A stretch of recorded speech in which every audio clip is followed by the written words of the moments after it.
best training ever for the world of business was being a magician. What you do, Brian, is you help people who are experts become speakers, and there's a difference there. Hopefully to then to become a thought leader. Anybody speaking professionally needs one story that they can tell over and over and over again. Anytime somebody asks, that answers the question, why am I listening to you? My name is Brian Miller, and you're listening to The Future. I was listening to one of your episodes while I was cooking dinner. You were talking about thought leadership, and it's a topic that comes up a lot. And I was loving the episode the whole way. It was like 40 minutes into an episode, and everything had been great. And then you asked the guest a question about thought leadership, and they gave a vague, nondescript answer like most people do when asked about thought leadership. And it made me angry. Not really, but I just went, there's a better way to talk about this. And it's one of my little pet peeves. And so I reached out to you to say, hey, would you like to talk about thought leadership in a way that's not fluffy and vague? Yes, I would. And I have to admit to you, I've had problems with that term for a long time. It seems very self-important. I mean, there's two words in there that are like, can't you just deal with one? Like, I'm a thinker, I'm a leader. No, I'm a thought leader. Wow, that's a lot. Okay, so if you're just joining us, Brian, can you introduce yourself and tell us a little bit about your story? Yeah, sure. Thanks, Chris. Appreciate it. So, Brian Miller, I am a former professional magician turned, I'm not going to say thought leader, turned speaker on. You can say it. You can say no, thought leader. You can't. No, you can't, because you can't say it about yourself. That's the point. Other people can say it about you. No, so I'm a speaker on human connection. So I do corporate culture, a lot of healthcare, patient experience, that kind of stuff. But then somewhere along the way, I started getting people asking me to help them with their own speaking engagements because I had given a TEDx talk that went mega viral. So I started helping people with TED Talks, and then eventually built a message design firm for experts who want to speak, not for speakers, but for experts. So basically, we help smart people explain their big ideas to the rest of us. Okay. That's what we do. I think that's worth diving deep into and spending the next hour or so talking about, because we have friends that are experts. Yeah. We have friends that are speakers. Sometimes they're not experts, and some of our experts aren't speakers. So let's figure out where they overlap. But let's start with the definition. Like, how do we define thought leadership that's not fluffy? Yeah. Thought leadership, I wish we had a better term. I think just like you do. I think many people wish we had a better term for that. But as you noted, expert is not the same thing. And personal brand is not the same thing. Personal brands, thought leadership, they're related, they intertwine, but they're not the same thing. We can do personal branding real quick. I can give you my vantage on that real quick to distinguish it from thought leadership, because I know you talk about personal branding a lot. I do.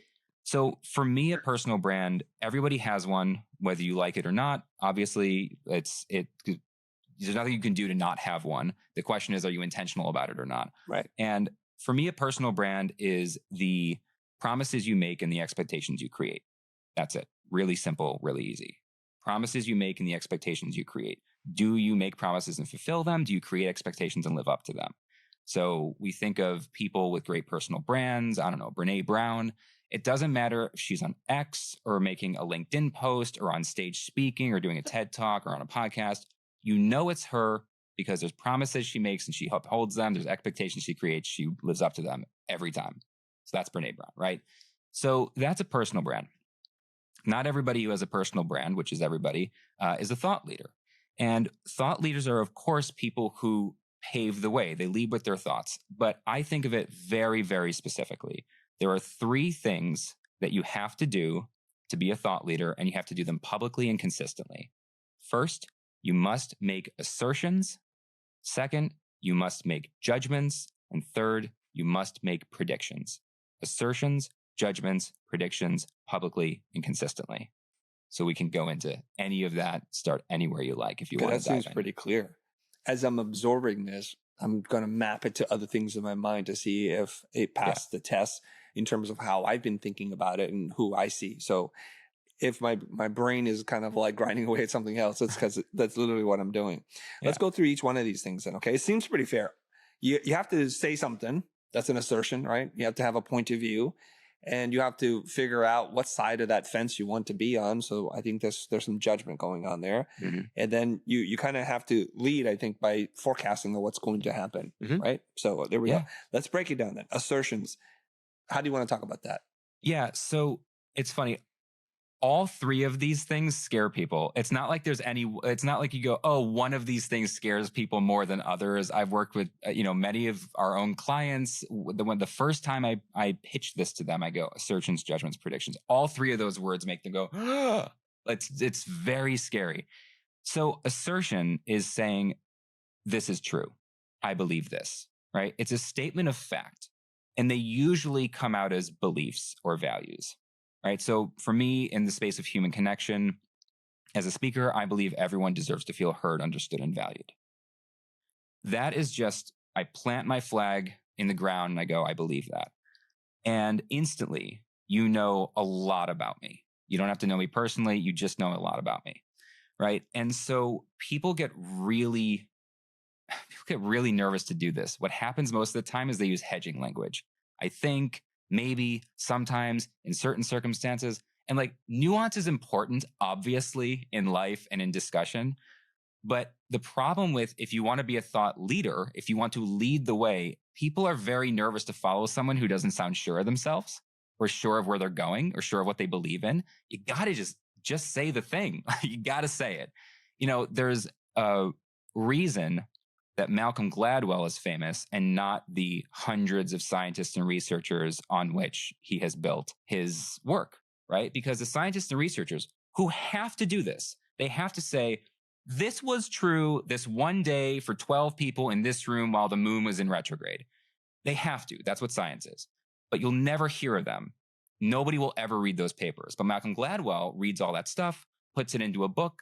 Probably 50% of it is wrong, if not more of it. Some cases, like he's on an apology tour right now for stuff he said in a book 20 years ago, the one that made him famous.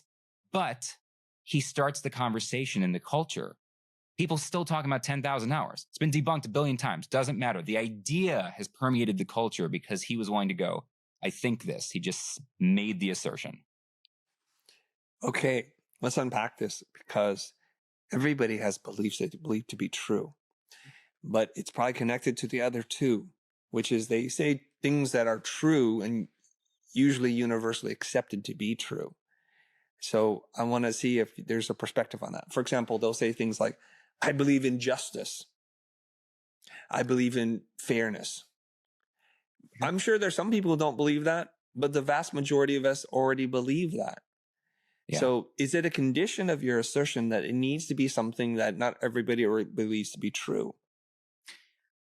Okay, so it's not a condition of it, but if you're only saying things that everybody believes and you haven't said anything, right? I mean, there's no point in only saying things even what I said, everyone deserves to feel heard, understood, and valued. Right. That's to meet people like me and you're like, well, obviously. I got to tell you something. I work with a lot of executives who do not believe that this is true. I talk to a lot of organizations broken on purpose, right? Not by accident. So you would think everyone believes this, but I think more often than, our worldviews are so shattered these days and so siloed that when you actually state it outright and you don't do you can get into nuance later. Yeah. Right. But first, lead the way, bring people in, engage. And if people debate with you, that's still good. Because that's leadership. That's bringing people into a conversation. So those people, those executives, those leaders that you're thinking about that might disagree with you, would they ever openly disagree with you? That's a great question. Would they ever openly disagree with me? So I'm at a point now, I think when people see the work I do in human connection, they think, wow, you must work with terrible companies, people who need to bring in someone to talk about human connection. Right. They must be. And it's like, no, they self-select out. Yeah. So what happens is because I put my stake in the ground, the people who get on my discovery calls and talk about their events, they have world-class cultures. They're already the best of the best. And what they're doing is bringing in someone like me to just share a different perspective on the thing they're already good at, they already believe in. But the reason they know that I can come in and do that is because I state outright the belief that they associate with. So it does help us. It's a very kind of Seth Godin, like, not everybody's for you, and that's okay. right? You need to be able to look people in the eye and just say, I'm not for you. And this is one of the ways we do it. Yeah. Okay. It's interesting. Okay. So in my mind, I'm thinking an assertion is to say something kind of boldly, to not only say what we all believe, but to say something that's a little bit different than what we all believe. And that way it's like, wait a minute, you stand for that? That's kind of interesting. And then usually a fight ensues. And I was on an interview yesterday and somebody's like, Chris, you're a very controversial person. You're polarizing. I'm like, I don't think I'm controversial at all. I don't think I'm polarizing. You couldn't tell from the comments because that's what they come at me for. I just believe what I believe and I'm not afraid to say it. And it turns out to be things that people have issues with. Well, doesn't that happen at scale though, right? So if you're only talking, it happens more than more people. Right. I mean, I heard you, I was watching a video you just uploaded the other day, you know, at Adobe Max or whatever it was. And you were talking about, the videos that initially went viral, the reels, and suddenly you're in front of 40 million people and those aren't all your people. Right. So of course, once you get outside of your immediate community, you're going to get more pushback, but you will also find more followers, more interested people. Yeah. Okay. So let's add that to the conversation to say that you can say things and the circle, the size of the circle of people who hear that message will also kind of determine how many people are going to disagree with you. Because first it's like friends and family, you know, and then friends of family, and then it's not friends, and then haters, and eventually you get there. Hopefully, you know, you get there. Exactly. Hopefully, and that's I was a magician for 10 years, and so haters just come with the territory. It was best training ever for the world of business was being a magician. It just you walk up to a group of people, cold strangers, and you have to convince them to not only stop the conversation and the laughter that they're already having, fully focus on you, and then you have to lie to them and deceive them for a few minutes and walk away where they think, boy, I'm so glad he interrupted us and lied to me. That was so much fun. Right. So it's just like, haters, I hesitate with the term haters because there's a big difference between people who are genuinely engaging with your ideas and have a different viewpoint, but it's hard to tell on the internet when all the comments look the same. Right. Oh yeah. Like it's one of the problems. Yeah. I've had my share, so I can tell the difference between a hater and somebody who's like, hey, I want to have an intellectually stimulating conversation with you about this because I just disagree. They don't usually say that because they're not great communicators. Right. And sometimes they're just leading with emotion. And I think I can sift through that. You know? Yeah, okay. I'm sure you can. All right. So we have to say, this is what we believe. Yeah. Okay. Now let's move to the judgment part. Yeah, this is a word that scares people. Again, judgment scares people, I think, and probably for good reason, right? Most of us are taught as kids by either a parental guardian, a teacher, somebody says, hey, don't judge, right? Don't judge people. It's not polite. And I think that's right. We shouldn't judge people, but goddamn, we should judge ideas. Like we should judge ideas and actions and intentions like we should. What I mean by judge, though, is I mean it in more of a clinical sense. I mean it as discernment. They don't have to sound hateful. They just have to sound like what's been overlooked, what's been overblown, what is not being talked about enough. How do I feel about this based on the unique perspective and experience that I have?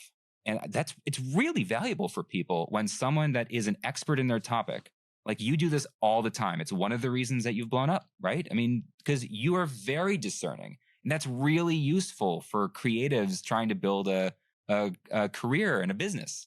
So I think judge away. I don't know. I think this episode's going to help a lot of people. Yeah. All right. So if you're listening and you're like, whoa, maybe I'm being called out right now. Maybe you are. I don't know. But I think it's kind of important to have common definitions, a shared language, so that we're not all saying same things, so that we're not all saying the same things, but meaning different things altogether. Totally. Right? I'm obsessed with language. It's before becoming a magician, I was starting a PhD track in philosophy of language, contemporary analytic metaphysics. And then, I mean, who knows what my life would have been like if I'd spent 7 more years doing that. Tough phone call home to mom and dad. What could have been? I did have to call home and say to my parents who are computer scientists and PhDs, a whole family of intellectuals, mom, dad, I'm going to I'm not going to do the PhD. I am going to do card tricks for a living. I'm going to be magician. Was tough. It all worked out in the end. Yeah, it did. Yeah. You So stuck we're the landing. obsessed with language, though. Yeah. Common definitions are important. So many times we get into arguments with people, not because we actually disagree, but because you're using the same words to mean different things. Yes, absolutely. Okay. It sounds to me like first is I have to have a point of view. Yeah. And then the second one is like, I have to have a point of view on my point of view. That's so great. No? I love that. Yeah. Okay. Yeah. So this scares a lot of people though. Yeah. They're unwilling to say things because they're so afraid of the blowback, the criticism, the hate, or whatever it is they're going to get, because we're so much extrinsically motivated. We're so concerned about the number of likes and engagement and nice commentary and the pats on the back virtually. So we won't say anything. Okay. All right. We have to have a point of view, everybody. Let's move into predictions. Yeah. And this one scares people for one more different reason. Okay. Right. And there's the obvious reason that predictions scare people. So of course, predictions, we may as well have some kind of definition. It's saying what you think is likely to happen. Right. Okay. So I think we all kind of agree to that. Does predictions scare people for the basic reason that they go, well, what if I'm wrong? Right. I'm making this publicly. What if I'm wrong? I go, what if you are? And then there's usually nothing, they don't know what to say after that. Right. And here's the truth. If I heard somebody say this once, I cannot take credit for the phrasing of what I'm about to say, but I just wish I knew who said it. If you are actually the expert you claim to be, you should be right more often than you're wrong. And you should be right to a greater extent than you are wrong when you're right. Okay. So first, if you find yourself making predictions frequently and you're just always wrong, probably go revisit the topic you think you're an expert in. But if you are the expert, and many people are, they're afraid to make predictions because what if I'm wrong? It's like, okay, so two things can happen. You make the prediction publicly. You turn out to be right 3 months later, 3 years later. Beautiful. You go back and you share it. You remind people that you called this, and the amount of authority and trust that you gain from that is tremendous. I mean, on my website as a human connection speaker, we have like on the homepage of the website, one of my favorite sections, just like personally, it says something, the copy is something like, in 2023, the Surgeon General declared a loneliness epidemic, but Brian Miller has been talking about the human connection emergency since 2015, right? It's like, hi, I've been talking about this forever publicly. I have 400 blog posts about this, which is why a lot of companies are willing to listen to me, right? Even though I have no credentials in that space at all. So what happens if you're wrong? If you're wrong, also share it. Share it. Remind people that you made this prediction, you got it wrong, and then judge yourself. Not yourself. Judge the idea, judge the prediction. You go, okay, what might I have gotten wrong? What didn't I see coming? What can we learn from this? And then make a new prediction based on the new insights that you have. And you should actually get better at making predictions the more often you evaluate your failed predictions. And I think people really like seeing thinking in action too. Okay, very good. So when you make predictions as an expert, you should be more right than you're wrong by not just a little bit, by a good margin. I would think so. Right? And when you're right and you called it really early, don't be shy to point this out again. Yeah. Okay. And this is where I found it real interesting when you're like, and when you're wrong, I thought you were going to say, delete all your posts. Yeah, delete them all. Yeah. No, that's what a lot of other people say. But I like that. So that was kind of like a zig or a zag, when I've heard so many people say, make lots of predictions and just delete all the ones where you're wrong, if you care so much about being wrong. But I like that you say, just own it and say, here's what I learned from it. And here's where I read the data incorrectly. I'm human. I'm not saying I'm always right. And I think that is actually how you become more of a thought leader. I agree. I think that we trust people more when they're not Superman. There's a reason Superman's always had kind of a, they've had so many troubles bringing Superman back, but no trouble bringing Iron Man, right? I mean, Iron Man's flawed. He's on a journey. Superman's perfect. They had to try to make him flawed to make him interesting, and nobody bought it, right? It's really hard to do. So yeah, I think when people can see you not only admit that you were wrong, but not admit it as an apology. Say, hey, I got this wrong. here's to the extent I got it wrong. Here's actually something I still think I'm right about, but we just haven't seen it play out yet. Or here's what would make this possible. Like whatever it is, you give your evaluation, you judge the idea, then you make a new prediction. And I think people really appreciate and they like seeing an expert's gears turning and seeing, oh, this is how someone at that level thinks through ideas. You know, I love it when I bring guests, you know, into my groups, you know, of clients sometimes, and watching. We just did it yesterday. Watching an expert on content distribution. This guy was a Jedi. He was on a level. I thought I understood the world. No, I knew nothing. This guy got into stuff, and he was fast and flying through and showing us ideas and giving out 90 minutes of insanity. And we were all like this. And part of it was watching him think through and then disagree with himself and then move past that idea. And it was like, oh, this is how someone who really knows what they're doing thinks through problems. I want more of that. I want to follow this guy everywhere now. Okay. So we need to have a point of view. We need to have a point of view on our point of view. And our point of view is so clear that we're going to tell you what our point of view is going to be in the future. Yeah. Yeah. Something like that. Yeah, exactly. All and right. then publicly and consistently. Yes. To the bigger the audience, the better. Right? So that it's interesting, right? Because I you know, heard you talk about that. Of course, more people is typically better, but always with the caveat of more of the right people, right? Who are you trying to make an impact for, right? You know, it's where that term vanity metrics, you know, comes from, right? It's like, I'm sure you do too. I know people personally with millions of subscribers and no money. Yeah. It's just, they're not the right people. I know people with 500 people on their email list and they're making a fortune. Yeah. So I think more people can be very good. And if you're trying to make an impact and spread ideas through the world, the more people who hear your ideas, the better. It was better that my TEDx talk got 3.5 million views than if it had 300 views, of course. But yes. Well, it's hard to be a leader of one. It's hard to be a leader of one, but you can be a leader for, I mean, what is it? We mentioned Seth earlier. I know you're a Seth fan. Like the smallest viable audience, right? Yeah. Find the smallest group of people that you need to do your work. Not the largest possible, but the smallest viable, and start there and then let them carry the ideas through. I've always liked that idea because it doesn't have to be small. Maybe the smallest viable audience is 100,000 people. Right. But of a certain kind of person. The reason why I say that is because we have friends who are afraid. And so they make their predictions and their discernment and they have their belief statements, but they only say it in closed communities. And like, what? If you want to influence folks, if you want to change the trajectory of the human, where we're heading in the arc of humanity, then you need to share your ideas with as many people as possible. Even the TED slogan was ideas worth sharing. And that's the platform, the stage that they promise you. If your ideas are good, people will share it and they'll see it. And you can actually make a dent in the universe. Totally. Yes. Tell more people. And honestly, I actually think, you know, I learned this as an entertainer. Sometimes your worst audience is the friends and family. I wouldn't start there.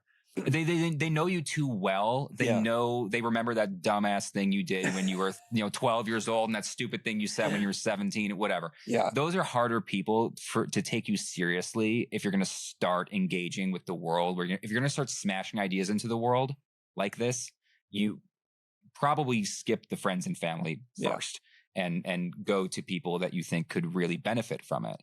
Yeah. That's what I would do. So we'll tie that to your whole personal brand thing, because their frame of your personal brand has been stuck since like the 6th grade. Whereas strangers have no frame for you. So they're more likely less biased and can hear what you're going to say. And that'll be their new frame. And hopefully you're right. Yeah. And that's where you build that relationship. Wonderful. Yeah. Now I want to do a side quest with you and just geek out on Superman for a second. Okay. Because you're studying philosophy, you're a magician, and now you're a communications connection person, and you help to coach experts to be speakers. Okay. Side note, Superman. And you're like, well, Superman has no problems. And that's why he's so unrelatable. And that's why they're having a really hard time building a franchise around his character. And you're absolutely right, because the time in which he was created. Do you know much about the origin of Superman, like why he was created? I know enough Yeah. to use that example without fearing what you're about to say. But I'm not Okay, a Superman you're like, geek that was- either. So go ahead. Yeah. You're like, dangerous territory. Let me just tiptoe on this. Otherwise, Chris is going to put me on blast and the judgment is coming. All right. Superman was created as a character as a reaction to what was happening in Nazi Germany. They needed a character that was strong, iconic American who could take on everything. And so they build into him no weaknesses, except for one. It's a minor weakness, kryptonite, right? Yeah. A piece from his home planet, I believe. Now, the challenge with Superman is if you're like, how do I get into Superman? How do we do this right? Superman doesn't have a problem like Brian Miller or Chris Do has. Superman has a problem with a God. Mm-hmm. And God has problems, and God can be relatable because God lets the fire happen and destroy lives and homes and livelihoods. God has problems too because God can't save everybody, because every time God interacts, God changes the course of human direction. And so when Superman's stories are written that way, they become super fascinating. It becomes way more philosophical. Really interesting that you say that, because I enjoyed Man of Steel and I was most excited about the climax of the movie when he just snapped Zod's neck. Yeah. And I was excited about that because I was like, oh, we have a flaw. He hasn't figured I haven't figured out who I am yet. And that was so much more interesting than Kryptonite, because Kryptonite feels like a writer was like, wait a second, we need to have at least one thing. Like, let's just make this glowing green thing the thing. But no, like, I agree. I think that direction is much more interesting. I think the other thing that they explored, which I thought was successful but didn't fully capitalize on this, is that he is an alien and we're dealing with issues of aliens and people who are emigrating to the United States or wherever. And there's some issues with nativism. And so you can see, like, how is this person who's like a really benevolent person who's trying to do as much good as possible, now the people turn on him and he can't kill the people. It's an idea. It's a sentiment. So those are more interesting themes or threads to pull on, which I wish they went deeper down, but it is what it is. I often wish Hollywood would go deeper down the interesting themes, but there seems to be a huge resistance to that as of late. Yeah, and I think a lot of it is because they underestimate the intelligence of people. And as moviegoers and fans become much more mature, and they're not just teenage boys who are like, yeah, punch something, shoot something with your eyes, right? They're underestimating the appetite for like deeper concepts. Yes, but and that what a great point. That was one of the earliest lessons I learned in magic from one of my mentors. As a magician, one of the biggest mistakes that young magicians or newer magicians, you don't have to be young, but newer magicians make is assuming that their audience is stupid, right? These people aren't smart. I can get away with anything. It's like, no, you can't. Assume they're really smart. The most interesting magic comes from when you actually assume the audience is really smart. Like, and you can, like, have you ever seen a magician and you're like, it's obviously in his other hand? You're like, what is, like, how are we still how are magicians still doing that? No, assume the audience is smart and that they might think it might be in your other hand. Let's come up with a different way. You'll do more interesting magic. Oh, I like that take on this. And we probably should get it back on track with thought leadership and experts becoming speakers. But I think the way to do that, if that is a good assumption to make, that the audience is smart and they think it's in this hand. Like when you do one of these things and you go like this. Yeah. And then you actually show them the hand that they think it's in. And then that'll blow their mind. What you just described is how I discovered part of our messaging framework that I now use with speakers, which is pretty. I learned almost everything I learned as a magician and then applied it to the world of speaking and communication because it was such a fascinating world. What is this framework? Lay it on us. Yeah. So we do core messaging. Core messaging is a practice. It's not a framework. It's something like inbound marketing is a practice, but everybody who practices it does it differently. They have their own frameworks. So core messaging is a practice. We have a core message triad, 3 things: the filter, the story hook, and the argument. These are the 3 pieces of messaging that we build for everybody, no matter what they're going to do. It's our starting point. Day one, doesn't matter if we're building a keynote speech, web copy, presentation, whatever it is, prepping you for casual conversations, for networking events, doesn't matter.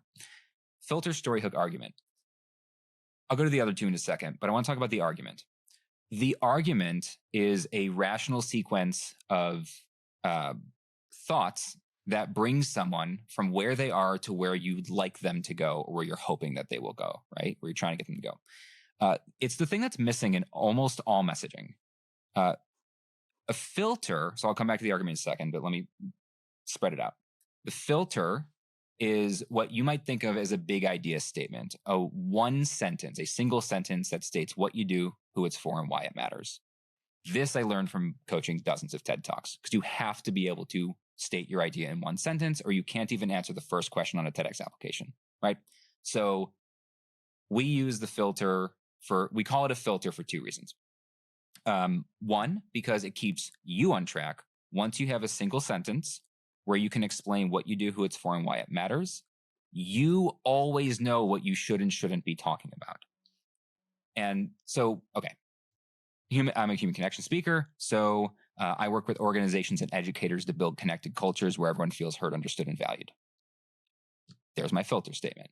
So if I'm ever in a conversation with a prospect, if I'm ever working on a keynote speech, if I'm chatting with the people who saw me speak earlier at the thing, if I'm about to say something that does not immediately and obviously support I work with organizations and educators to build connected cultures where everyone feels heard, understood, and valued, I'm off track. I need to stay on message. So it's a filter. And because it's a filter, for me, it also keeps the audience on track, right? They know where I am and where I'm going. They know what the boundaries are. So that's our filter. Once we have that, we're going to go to a story hook. I'm not going to dive into story. You talk about story all the time. We consider the story hook something that does two things. It does understanding and authority. So you tell a story, a literal story, not a metaphor, but a literal story that tells the audience, I understand the problem you have, or the worldview you're in, or the struggle you have, or the thing that you want. I understand you, and I'm qualified to solve it, or I'm qualified to help you solve it, or I'm qualified to guide you to solve it, right? So a story hook is understanding and authority. And the authority part's really important. We miss it in story all the time. People tell stories all the time that do understanding, that do empathy, right? And they forget that authority matters too. If you go to your doctor and you're like, doc, my shoulder's killing me. I can't raise it up. I'm in all this pain. I can't even play with my kid anymore. And the doctor's like, tell me about it. My shoulder's been killing me. I can't play with my kids. It's the worst.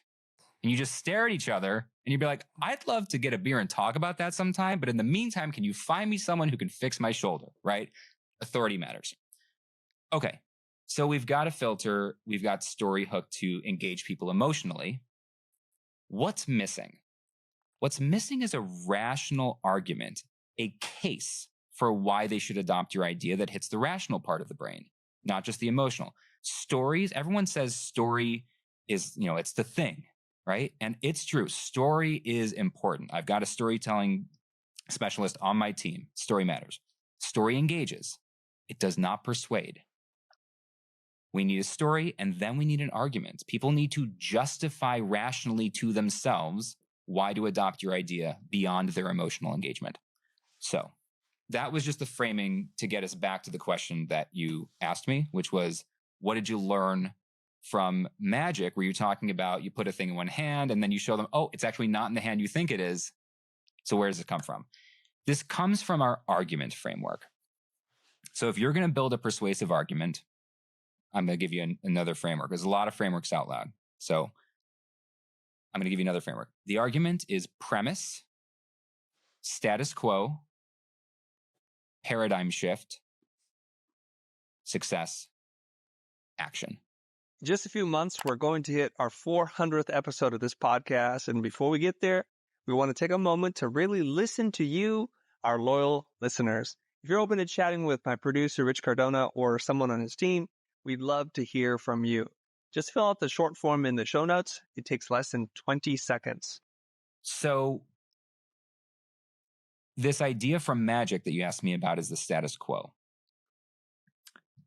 The status quo is, how do people typically try to solve the problem that you're talking about, and why doesn't it work? some people do this instinctively. Almost everybody skips it. Like very few people think to talk about this. What you see in most communication, in most keynote speeches, in most TED Talks, you see people, if they even start with a premise, and they hardly ever do, they start with a premise, which is something like, what does the audience want? What are they struggling with? What do they fear? What do they believe? It's something they already hold true. So premise, it's a foundation, right? You go, hey, we all want to feel connected to others, and everybody nods. Great. That means we've got a premise. We have foundation. We can start this conversation. What happens is after that, almost everybody skips to the paradigm shift. They skip to their solution. They go, and here's how we're going to do it. And what happens is you present this unique, special thing that you do, whatever your thing is, your uniqueness, your solution. And people sit there with all these objections in their head. They're like, that sounds hard. It's going to take a long time. I already think I know how to solve that. I've already heard about other ways that sound easier. All that stuff, they can't listen to you. They can't hear you. The status quo is when you systematically talk them through each of the ways that you might try to solve it, or we have historically tried to solve it, or people tend to try to solve this problem, and why they don't work or don't work as well as they could. You have to dismantle them. What's this got to do with magic? This is how I learned it. As a magician, if I ask you to choose a card, I go like this, you choose a card, you look at it, it's the 7 of diamonds, whatever it is. And then if you put it back in the deck and I pull the 7 of diamonds out of my pocket, you might go, ah, but then immediately your brain goes, I wonder if there's a second 7 of diamonds. Maybe he's got one in the deck and one in his pocket. So the magic's gone. There's no magic. Okay, so that's not what magicians do. You, here you go, choose a card. They pull it out, 7 diamonds. I hand you a Sharpie marker. You draw your name on it. You draw your name on it. It goes in to the deck. I pull it out of my pocket. You go, ah, and then you go, wait, no, maybe he's got a second one. No, he can't have a second one because it's got a Sharpie mark. I wrote my name on it. But then they go, but I wonder if he held it in his hand secretly. Still no magic because they've got a way to think through it.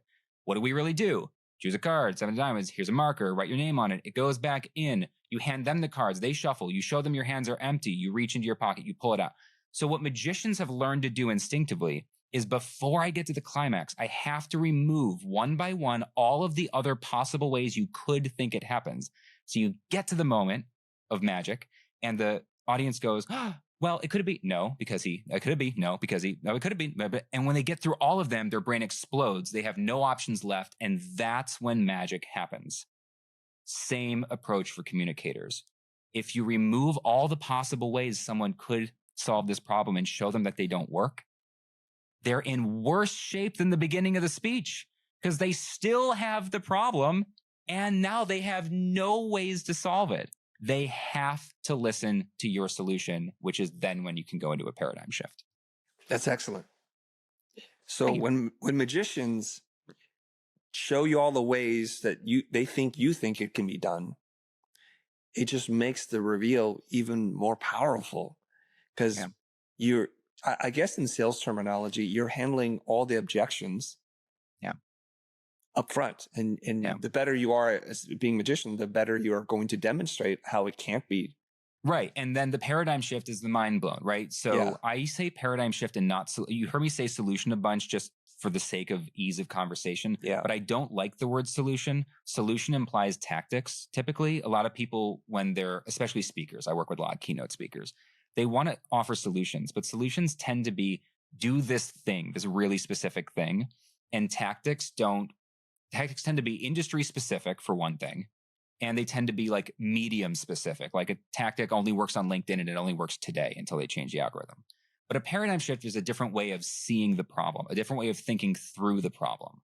Paradigm shifts tend to carry across industries. It doesn't matter if I'm talking to healthcare professionals or accountants, the same paradigm shift will help them in their world think through their problem differently, like help them think through their problem differently, but the same as another industry could think through it. And I usually say, if you're looking to be a paid professional speaker, the biggest paychecks go to the largest paradigm shifts, basically. That once you're dealing with getting paid as a speaker, the folks who can afford to bring you in at those kind of fees, the 10, 15, 20,000 or above fees that non-celebrity paid professional speakers are getting. The executives and folks bringing you in, they're not looking for tactics. Tactics are easy to come by. They're looking for, can I get my entire organization to think differently? Because that's tremendously valuable to them. Yeah. As we understand the word paradigm and a paradigm shift, it's really big. Like humanity used to do it this way, and they no longer do it that way. It's something we don't go backwards. Like a paradigm shift is, I think, the invention of the internet. A paradigm shift is the invention of AI, probably, as some people have described, the greatest human invention ever. Yep. Right? The splitting of the atom. Yeah. That's a big one. Yeah. So those are like, we cannot go backwards. So a solution could just be a really small little thing that you've done, and here, now use this thing. Yeah. And you should give people solutions too, but it's like the solution should fit within the paradigm shift. It's like, first, let me get you to think differently about this. Then we can talk about ways to tackle it today. But that might change by next week. Let's plug this into probably one of the most viewed, if not the top viewed TED Talk ever. Simon Sinek's Start With Why. I believe the big idea that he's like saying in this one talk, the golden circle or start with why, is he goes, people don't buy what you do, they buy why you do it. Mm-hmm. Is that the big idea, the filter? Yeah, I mean, it's not how I would actually put it on the page, but yes, it's essentially the big idea. It's the filter. The framework we use for the filter is something like 2 actions so that impact. That if we want to achieve this impact, we must do this action, right? So 2 actions so that impact. The action is, what do you do? What do you want people to do, think, or rethink as a result of your talk? Or if you're thinking about your business and you're not thinking about it as a speaker, the action is, what does your business do, right? What do you do? Not at the granular, but at the 20,000 foot level. Right. So Simon's might be to start with why, so that our ideas carry through the marketplace. Right. Something like that. I see. Right. That's not a super sexy way to put it on the page, right, but something like that. Yeah. But then we understand exactly what we're saying at that point then. Right. And so does everybody else, and instantly. And then I see the argument, the rational sequence of thoughts that's easy to follow, that he starts to talk about Martin Luther King Jr., the Wright brothers, Apple. Mm-hmm. So we understand like what they're doing and how they're doing things differently. So it's building up this thing, like how they challenge the status quo. There's a paradigm shift, and then they have success. What I didn't get from his talk was his literal story, how he understands the problem and how he's an authority. Yeah, so he snuck it in. So he snuck it in there, and my guess is as soon as I say it, you'll remember it. But it's not the most memorable part of. Is it right at the beginning? He just slips it in, and then he's done? It's right at the beginning. He basically indicates, and I don't remember exactly how far. And it's been a long time since I've actually watched the. By the way, if you haven't watched the original Start With Why talk, first of all, that's not even the title of it, and it was How Great Leaders Inspire Action. His story hook is something like he was in marketing, he was in advertising, he was getting burnt out of the corporate world. But he had this inkling. He started sharing it with his friends, bringing people over to his house, just to his apartment, and just giving them presentations about the golden circle, in his living room. That was his story. And then he started seeing it work, and people started getting the idea and say, that was his story hook. It was how do I understand this idea? I was in the world of marketing and advertising. I saw this problem. I started to feel this burnout thing. And why am I qualified to solve it? I developed this system. I started showing it to people. They got it. They used it with their companies. I started getting invited to speak about it. That's a story hook. Now, I'm going to have to rewatch it because I've watched it many times. I believe I watched the original, and they changed the titles because as it got bigger, they changed it. It used to be called The Golden Circle or something weird that people are like, nobody's searching for that. Nobody understands that.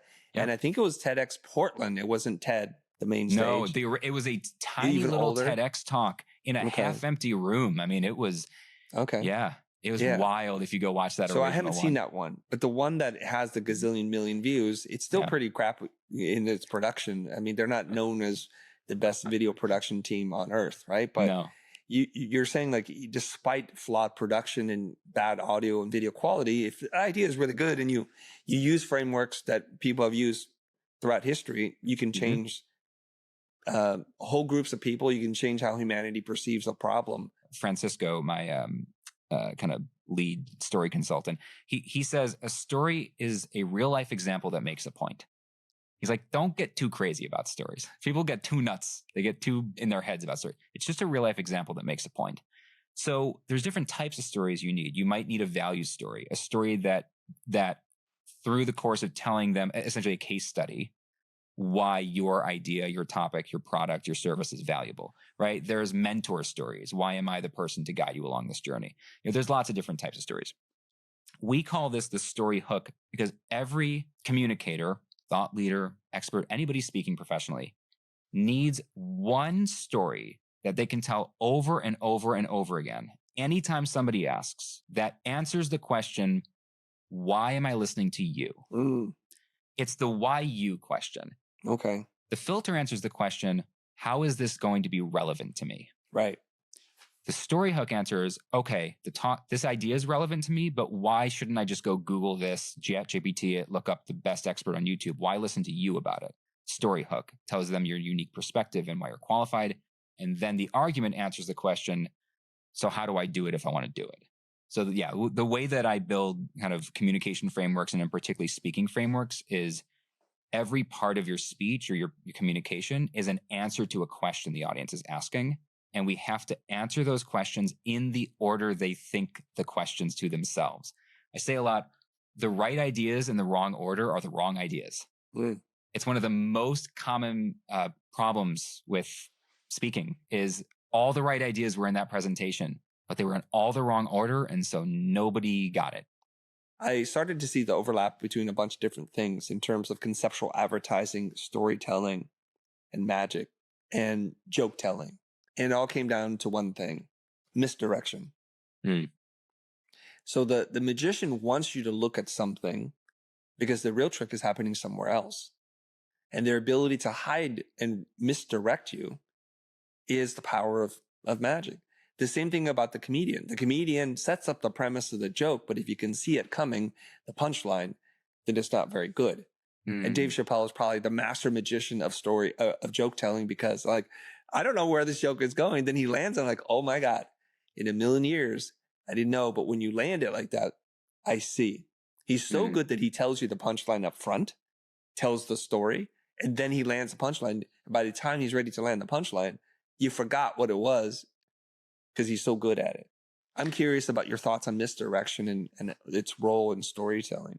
I'm so thrilled you asked me this question because I so rarely get to flex the philosophy of magic kind of muscle anymore because I'm not in. I used to just spend my whole life with magicians and it was just nothing but these kinds of conversations.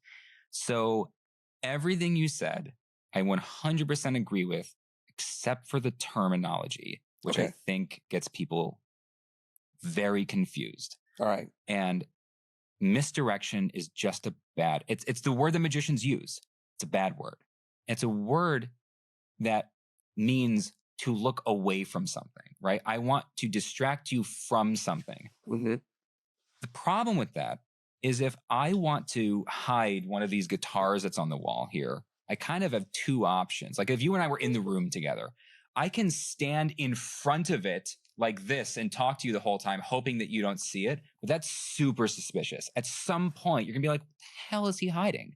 Right? Because I'm trying to get you not to look at something. It's going to bring your attention to that thing. Or I could just stand over there on the other side of the room. You would be standing here with your back. You would never see the guitars even though they're in full view. If I'm having an interesting conversation with you, you've got something to look at in that direction. I don't need to hide the guitars. You can't see them. You'll never will. So direction is the right term, not misdirection. What magicians, if I'm trying to hide that something's not in this hand, my energy is all on the hand I'm hiding, right? I'm like, don't look at this hand. Don't look at this hand. It's like, you're going to look at the hand. It's like, don't think of a pink elephant. Oops, there it is, right? So instead, what I want to do is not hide that something's in this hand. I want to show you something much more interesting in this hand. I think that's the same thing that storytellers do. I think that's the same thing that comedians do. They don't hide the punchline. They tell you a setup that is so interesting, you don't even notice the twist that's coming. If they actually started, if a storyteller's classic mistake, the setup has to be interesting. A lot of times people make the setup is boring because they think, oh, these are just the details. I just got to get the details so that they understand. It's like, no. Make the context, the setup really engaging, really interesting. That matters. because then whatever the transformation is, so story we would say something like context transformation result, right? The transformation, the pow is going to come out of nowhere. And it's because you were so engaged in the context. So I would just say that the word is direction. You want to lead people to look at something, to pay attention to something that's really interesting, not try to get them to not notice something that you don't want them to see. Well, I'm not going to have a magician on the show and argue with the magician about the term misdirection. I just see it a little differently. Yeah. But, you know, it's the art of misdirection. And so I think the amateur, like, don't look at this. Yeah. The ones that we care about are like, I didn't even know I was not supposed to look at that because I'm making this really interesting. And I think that's the point, though, is that the masters of it are doing something so interesting that it would never even occur to you to look at the place they don't want you to look at. They're not focused on the place they don't want you to look at. Well, one last geek out on magic here. We've seen magicians, I guess, reveal how certain tricks are done. And it's fascinating to watch that too, because they'll show you the trick and they're like, the masked magician will like, here's how it's done. And I guess it's like, it went against all the magician's code of conduct. You're not supposed to reveal the trick. It breaks the illusion. And now those magicians can't do those tricks anymore because people are going to say, no, I know how it's done. Yeah. The ones that they haven't really shown are how mentalism works.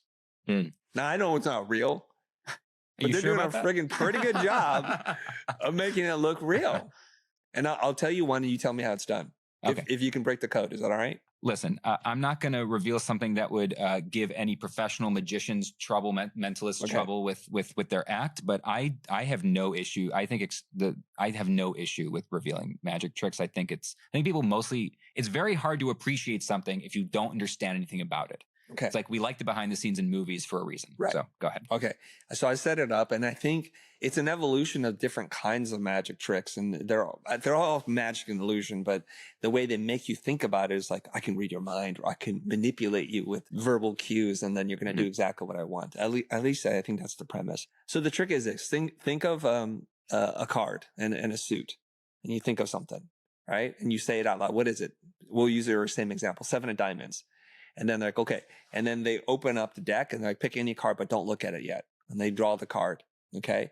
And then they say, put it in your pocket or whatever. And then they put the other deck away or whatever. They're holding the deck.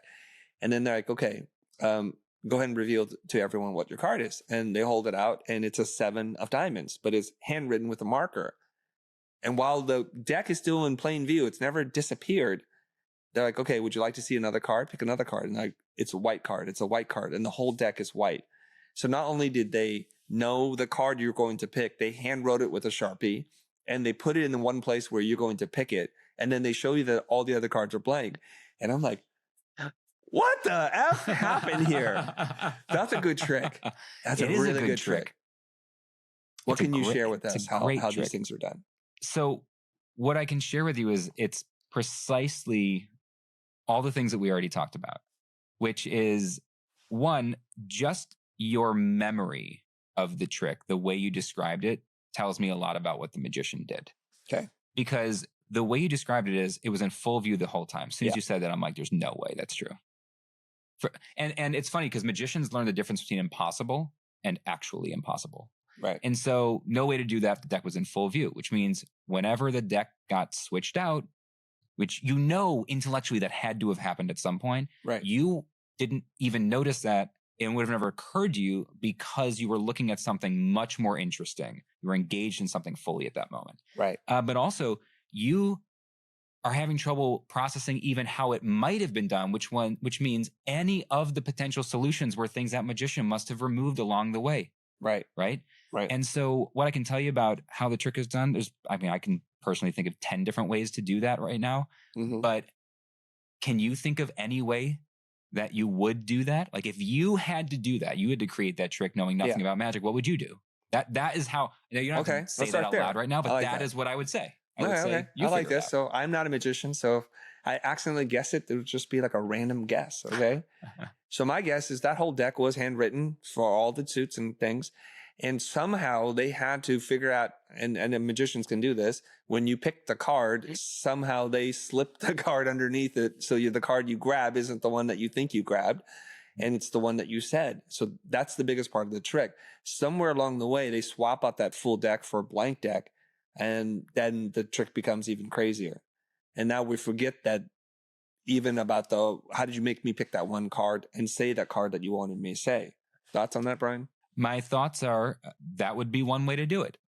And what I usually say to people is, does that change what you just did? Does that change your experience of the trick? Not at all. Not at all. So that means you were in the hands of a master magician. Yeah. So for me, a really masterful magician, just like a storyteller, a filmmaker, anything else, is if you know how it works, or you think, oh, I kind of get it, but you still enjoyed it. That was art, right? Yeah. That's the difference between a trick and art. So here's the thing. I think magicians feared that we're going to reveal how these tricks are done. So there's a code, and you don't reveal the tricks. And then somebody decided they're going to do it under a mask, and then all kinds of people are doing it. And then they realize people still want to see magic. I revealed the secret to a magic trick in my TEDx talk that went viral. I revealed the secret, and magicians were so upset. They were so upset. And I'm like, I guarantee you, of the 3.5 million people that watched that video, any non-magician, if I ask them, do you remember how the trick works? They don't. They remember the story surrounding the trick. They'll tell me all about, oh my God, that story about the blind guy in the restaurant and how you created magic for him that was so meaningful to me, blah, blah, blah, blah. No one in 10 years since that talk at YouTube has ever said to me, kind of ruined the trick for me though. Like that has never happened. Yeah. Let me ask you this question while we're on the topic of this viral TED Talk that you did. What do you think you did that connected with the audiences that led to so many views? That's a great question. I've had 10 years to think about that, because it's like coming up on the 10-year anniversary of that. It's kind of crazy now. The little talk changed my life. So mostly luck. And I'm going to qualify that, which is not to say I didn't work my ass off. I didn't have the right to be there. It wasn't a great talk, all that stuff. Pre-pandemic, I was halfway through writing my next book, which was going to be a book about the role of luck in success. Because I really get tired of really, really successful people ignoring the role of luck and just inventing heroes' journeys in reverse and kind of things. So it was mostly luck, but here's where the luck happened. One, the title of the talk was Stroke of Genius, and it was my wife who came up with the title. The work that we do, we are known now for helping our clients create phenomenal titles for their talks. We have a process. I was just a magician. I was not a speaker. I was a full-time magician when I got invited to this TEDx talk, having no dreams of being a speaker, hoping that my TEDx talk would get 5,000 views and we can increase my corporate event rate from $1,500 to $2,000. I mean, that was the dream. It's a good dream. That was the dream.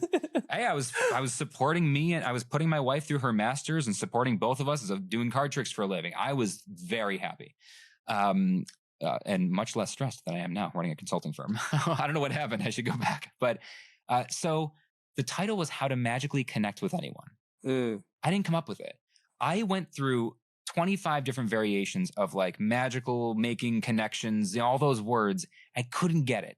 And I was like tearing my hair out. And my then fiance at the time, she said, give me your legal pad. I had this yellow legal pad. She goes, leave me alone for an hour. And she just like disappeared. And she came back in a little bit with How to Magically Connect with Anyone. And I was like, that's it. So that title, if you now go to headline analyzers and stuff like that today, like the AI systems, it's like gangbusters. So that was luck that my wife came up with that, and it happened to be this phenomenal title. Luck of the YouTube thumbnail. TED doesn't let TEDx speakers choose the thumbnail. TED doesn't even choose them because there's too many TEDx talks. There's 220,000 of them on the TEDx YouTube channel now. So it's just whatever, at that time, it was just whatever YouTube decided was the thumbnail. And the thumbnail, Chris, happened to be me holding 2 pieces of rope like this, because I was in the middle of one of the only magic tricks I did in the whole talk, with the title, How to Magically Connect with Anyone. Now, who is this fedora wearing goofball in a suit holding ropes talking about connections? It's just weird. The weird factor, the what is this, the curiosity factor is enough. And it was 2015. The luck of it happening to be that year. What was happening that year? We remember it was right before 2016 in the US. This was a big year. This was the year that everything started becoming more divisive. more polarized, more disconnected. It was the year leading up to a big election that changed the course of American history. We're all feeling it again right now.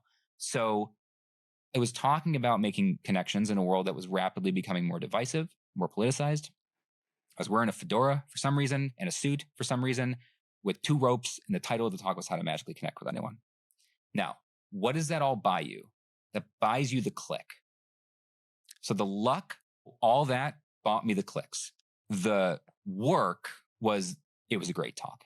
And I worked really hard for many months and called in a mentor of mine who was a professor, a renowned professor at Yale, who had helped me write the talk. And I didn't know how to write a talk. I wasn't a speaker then.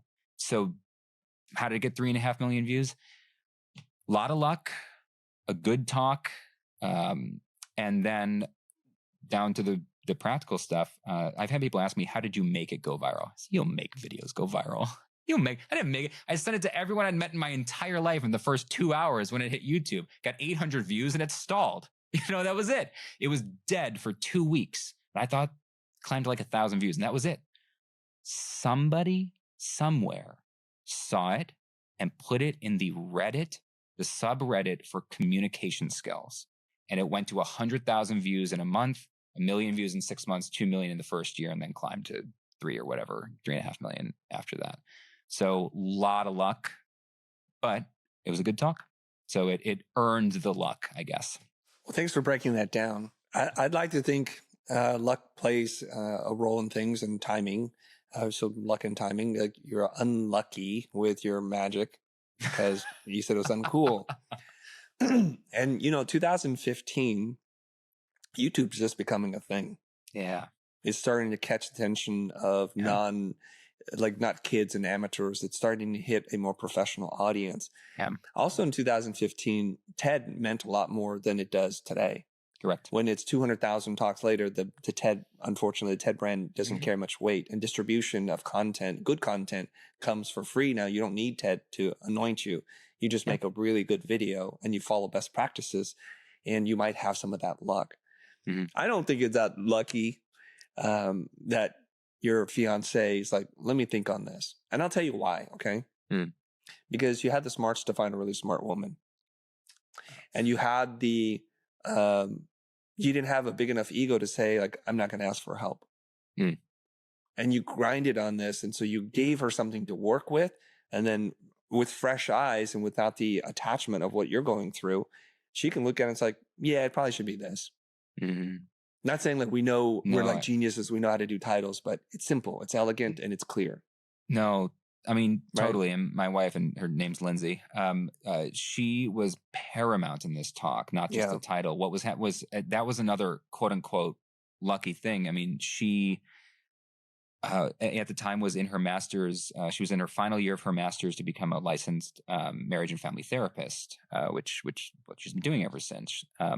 And so she was actively studying, taking classes all day, studying psychology, studying therapy. And I was going to talk about my intuitions from being a magician about human connection, but I didn't have the words or the terminology or the history, any of the academia to support it. It was just what I learned.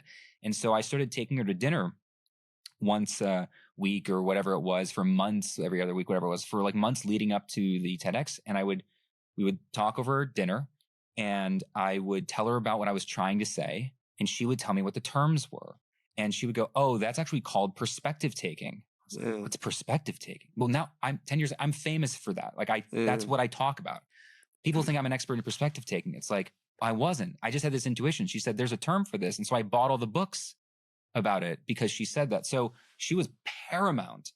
So the luck of having a fiance that happened to be studying the psychology side of what I wanted to talk about was nuts. But then the work was doing the conversations and then following up and reading the book. So there's always, it's like talent, yes. Work, yes. Luck, also yes. It's like, just don't forget to talk about luck. That's how I feel when I listen to really successful people. Yeah. I think from a person who makes a lot of YouTube content, who I try to engineer some of that luck, is there 3 things that you needed to do really well for that to happen. And I think you were pointed out, so let me share it with our audience really quickly. Number 1 is you have to make something that's easy to find. The title and the thumbnail are paramount to that. You call it something else and then no one finds it. So it doesn't matter how good your video is. it's not going to be seen by anybody. Number two is once they find it, then you have to deliver on the goods. Maybe this is the big idea, the story hook and the argument all in play in a YouTube story here. Yeah. So you have to deliver the goods. The last component of it is it needs to be pushed out to a platform where other people can find it more easily. So this is where you're like some stranger somewhere says, hey, this is a masterclass on communication with human connection. Check it out. And whenever videos go off like that from a zero audience to something like that, it's because someone else has intervened, because you did the first two parts. Yeah. You made it easy to find and you delivered on the goods. And we like to live in this idea, I think, of meritocracy where the best things the cream rises to the top, but you have to help it a little bit. You don't just say, here, I hope it works out.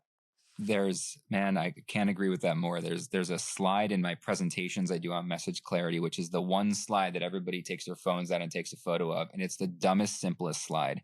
It says, the best ideas don't win. The clearest ideas win. Ooh. And I just believe that through and through more every single day as the world becomes noisier and less trusting. The clearest ideas win. You have to say the thing. Just say the thing. I think the meta conversation here is that you've done a really good job of telling a story of why you shared real life examples of what you did, and you made it in a way that we can understand that you've gone through this, and then you proven your authority here. So this is one of those like Inception things where we go inside the circle and we're like, oh my God. So I think it's like these Inception things, like we're inside the dream of the dream. And we just kind of pull back. It's like, here's a person who's demonstrating the concepts while telling you the concept. No. It's like you're telling us what the trick's going to be. And we're still engaged. And you have proven to me that you've spent enough time thinking about this, working on this, that you know what you're talking about. Okay, so let's do a really quick recap, and then let's add any final thoughts on this before we wrap up. Sure. Okay, what you do, Brian, is you help people who are experts become speakers, and there's a difference there. And hopefully to them to become a thought leader. You've drawn the distinction between a personal brand, because everyone has one. I agree. Not everyone has a good one. Not everyone has a real one. Yeah. But they do have one. We have an impression of you, their expectations and promises. We get that. But you're talking about doing something different, like doing three things: an assertion, judgments, and predictions, to do this publicly and consistently. Mm-hmm. And the way that you help people is using this triangular framework, your core messaging thing, that you have to have a filter, a story hook, and an argument. If you follow those things, you're going to do really well. Now, those words mean different things, so be sure you listen, of course, to the entire podcast again, now that you're at the end, because sometimes people phase in and out of attention, and you probably need to go back, because how you explained is different than how I initially interpreted, and this is very important. What else do they need to know before we direct them on how to find out more about you? I mean, I think the big thing to know in 2025 moving forward, whenever you're listening to this, is we now live in a world of low trust and high noise, right? There's never been more people and more things shouting at us, trying to get our attention. And the average person has never been less trusting of anybody. People, do-gooders, nonprofit organizers, politicians, educators, healthcare professionals, doesn't matter. Low trust, high noise. If you have an idea that you care about, that you're trying to put into the world, you need people to share it. You need people to spread it, which means first they need to understand it. If people do not know how to talk about what you do, they will not talk about what you do. They don't have the mental capacity. So I'll kind of leave you with a metaphor, which is the marble elephant. There's an old engineering riddle. How do you carve an elephant out of a block of marble? The answer is you chip away everything that doesn't look like an elephant. Sounds simple, but almost nobody knows how to do this. So what happens to us in the idea space is I have an idea and I know how beautiful it is. I know what it looks like. I know who it's for and how it would benefit them. I have a marble elephant in my head, but I'm holding a block of marble. And I hand it to somebody. I go, look, an elephant. And they don't see the elephant. They're holding a block of marble. They have no idea why you've handed it to them, what it's for, what they're supposed to do with it. It's heavy, it's cumbersome, it's sharp. What do? They either hand it back, they put it down, they throw it out, and then they walk away. And they walk until they find somebody who hands them a marble elephant, because that's what they're looking for. And they need to see it immediately and obviously as what they're looking for. And that is what we need to do with our ideas. It's been a real pleasure talking to you, Brian. I'm fascinated. I've learned a couple of new things, and I can't wait to apply this to my own talks and try to be that thought leader that I aspire to become. Now, how do people work with you? Do you have like a signature keynote that you do on stage? And I know there's a program or something that you do on a consultative basis. How do people work with you? Yeah, I appreciate that. So I do give keynote presentations on message clarity, change communication, all these frameworks. I do workshops for teams, leadership, break them down. You can go to our site, clarityupconsulting.com, clarityupconsulting.com. So that's the speaking side of things. If you're interested in you yourself becoming a top communicator, especially as a keynote speaker, actually right now, halfway through the actual next book, which will hopefully be out late this year, maybe early 2026. It is my framework for how to design a world-class keynote that gets you booked, rebooked, and referred. So you had Robert Fitzpatrick on once, and he wrote the book on workshops. Yeah. I'm writing that on keynotes because that book is phenomenal for people needing to give a workshop. And that book does not exist for keynote speakers. So I obviously need to finish this now before this podcast comes out. So before someone else writes it and gets it there before I do. But here's where you can go. You can go to keynotedesignbook.com, keynotedesignbook.com. It's built on Score App. You can toss your name and email and answer a couple questions and just basically say, I'm interested in this book when it comes out. That's the easiest way into our world right now. When is the targeted completion publishing ship date? Likely December, January, 2020, very late 2025, early 2026, depending on how fast I can get this going. So no, you're going to have this out way before that. So no. I was going to ask you, you want me stalling this and hide this episode from my team? Put it out. Okay. Put it out. No, don't stall. Dang. But you tease us like that. Come on. But I have a membership community. I'm on LinkedIn. I have all those things. So if you go there, toss your emails in and you click the box that says, yes, I'd like to hear about some of your programs. We'll say, hey, here's our community. Here's my LinkedIn, all that jazz. So you can stay in touch. I publish constantly about this stuff. Before we get out of here, I want to thank you once again. And you shared a very personal story about like our connection point. And I'd like to just acknowledge this person who kind of connected us. Do you want to say something to them? They may or may not be able to hear this, but I'd like to just send that energy into the world. Yeah, I appreciate that. So my lifelong best friend, Adam Krutinger, if you know him on the internet, and some of your listeners might because he's a maker, he's in the creator world. He runs the YouTube channel Puppet Nerd. He's a world-renowned puppet builder. We've been best friends since childhood. He introduced me to the Futur podcast and Chris's work really like a decade ago, like probably early days of the YouTube stuff and everything. And we've always discussed it as one of our regular podcasts and talked about the episodes. A couple of years ago, Adam, unfortunately, found out that he has stage 4 brain cancer. They did all the surgeries, did all the treatments, and we're kind of out of things now. We don't know what's going on, but there's no more treatments being done. So when Chris invited me on the show a couple of months ago, I was able to go tell Adam that I was going to be able to go on the Futur and talk to Chris. And he was just so excited for me. And we had this moment and it was beautiful. And so that was a great gift I was able to give to him. It was a great gift to me. So I deeply appreciate that. And if you're interested in puppets or makers, Adam's got books out and he's got his Puppet Nerd channel. All that stuff is unbelievable. You'll never see anything like it. That's such a touching story. And it's just a reminder to me and all those people out there. Maybe you being a thought leader isn't about being successful or famous, but it's just that you can reach and touch people in ways that you just don't even know. And I've not had anybody share that kind of story. So I just really appreciate you doing that. And Adam, if you can hear this, thank you so much for doing what you've done and sharing your gift with the world. Thanks for doing that, Chris.